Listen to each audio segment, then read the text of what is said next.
Zombies on Broadway, 1945, terror, humor e o eco de um clássico perdido. Olá, amantes do cinema clássico! Antes de embarcarmos nesta viagem para as sombras tropicais do cinema dos anos 40, já deixa o seu like, se inscreve no canal e ativa o sininho. Isso ajuda muito o canal a continuar trazendo análises de filmes antigos, curiosos e cheios de histórias esquecidas. Hoje vamos falar sobre um título singular, Zombies on Broadway, lançado em 1945 pela lendária RKO Pictures. Um filme que tenta misturar terror, humor e mistério, e que, até hoje, divide opiniões entre os fãs do horror clássico. Para entender Zombies on Broadway, é preciso voltar um pouco no tempo.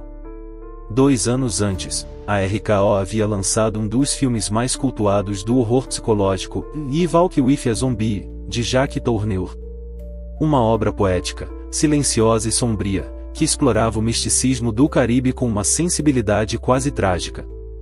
Com o sucesso inesperado daquele filme, o estúdio decidiu revisitar a mesma fórmula, e mais desta vez apostando em um tom mais leve e cômico.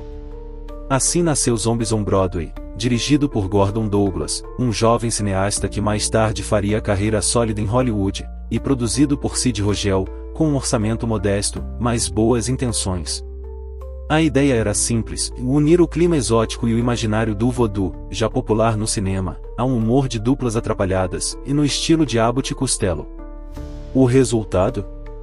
Um filme que transita entre gêneros, flertando com o terror e a comédia sem pertencer totalmente a nenhum deles. Apesar de sua leveza, Zombies on Broadway ainda carrega muito da estética de Live Walk with a Zombie. A ilha fictícia de San Sebastian, envolta por tambores e sombras, é retratada com fotografia contrastante e uma ambientação que sugere mistério, mesmo quando o roteiro opta pela piada.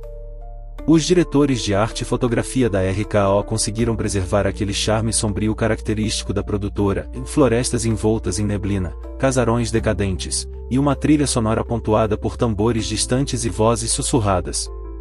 Tudo isso cria um pano de fundo curioso, em onde a comédia dos personagens principais se choca com um cenário que claramente pertenceria a um filme de horror sério. É essa dualidade que torna Zombies on Broadway tão interessante, e ele é leve, mas sempre parece existir à beira do medo. A sensação é de que algo terrível pode acontecer a qualquer momento, e mesmo que, no segundo seguinte, venha uma gag cômica para quebrar o clima. Os protagonistas, interpretados por Wally Brown e Alan Carney, são a alma da parte cômica do filme.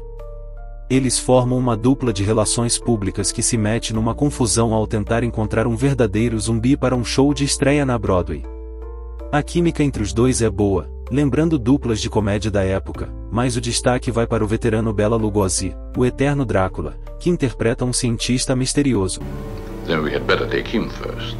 And later, have Kulaga filling that grave to prevent someone else falling through the trapdoor. I don't want anyone getting hurt.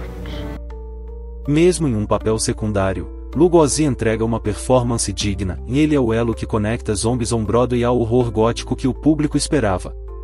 Sua presença adiciona um peso que equilibra o tom do filme. É curioso observar como, mesmo em uma comédia, Lugosi nunca abandona o magnetismo sinistro e o olhar penetrante que o tornaram um ícone do terror. O grande mérito de Zombies on Broadway talvez esteja exatamente nessa confusão tonal. Ele não é assustador o suficiente para ser um filme de horror, nem engraçado o bastante para ser uma comédia pura. Mas é justamente nesse meio termo que reside o seu charme. O humor é ingênuo, típico dos anos 40, mas funciona como um contraste curioso com o cenário sombrio e as referências ao voodoo e à morte. A direção mantém o ritmo leve, e os efeitos especiais, simples, porém criativos, reforçam a aura de um cinema artesanal e experimental. Há momentos que beiram a paródia, mas sem o cinismo das produções modernas. O filme é mais uma homenagem desajeitada ao terror clássico do que uma sátira propriamente dita. Na época de seu lançamento, Zombies on Broadway não causou grande impacto. A crítica considerou o filme mediano, elogiando a fotografia e a presença de Bela Lugosi, mas apontando falhas no roteiro e no equilíbrio entre os gêneros. Ainda assim, ele encontrou seu público entre os fãs do chamado terror B, produções de baixo orçamento que, com o tempo, se tornaram relíquias do cinema fantástico. Hoje, o longa é visto com um certo carinho nostálgico. Sua nota no IMDb é de 5.2 de 10, no Rotten Tomatoes recebeu 29% do público e 2,8 de 5 no Letterboxd, o que reflete bem essa divisão em há quem o considere uma curiosidade divertida, e quem o veja apenas como um derivado menor de Evil with a Zombie. Mas o fato é que o filme sobreviveu. E, para uma comédia de horror esquecida dos anos 40, isso já é uma vitória. Atualmente, Zombies on Broadway está em domínio público, o que significa que pode ser visto legalmente em sites como o Internet Archive, e em algumas plataformas de streaming dedicadas a filmes clássicos, como o Plex, Tubi TV e o Prime Video Channels, dependendo da sua região. Algumas edições em DVD também incluem o filme em coleções da RKO. Em resumo, Zombies on Broadway é um daqueles filmes que resistem ao tempo por sua estranheza. Uma mistura improvável de horror e humor, feita em uma época em que o cinema ainda estava descobrindo os limites desses gêneros. Talvez não seja uma obra-prima, mas certamente é um pedaço curioso da história do terror. E você, já conhecia esse título? Acha que ele merecia mais reconhecimento? Deixe a sua opinião nos comentários, e claro, curte o vídeo, se inscreve no canal e compartilha com quem ama o cinema clássico. Muito obrigado e nos vemos no próximo mergulho pelas sombras do passado.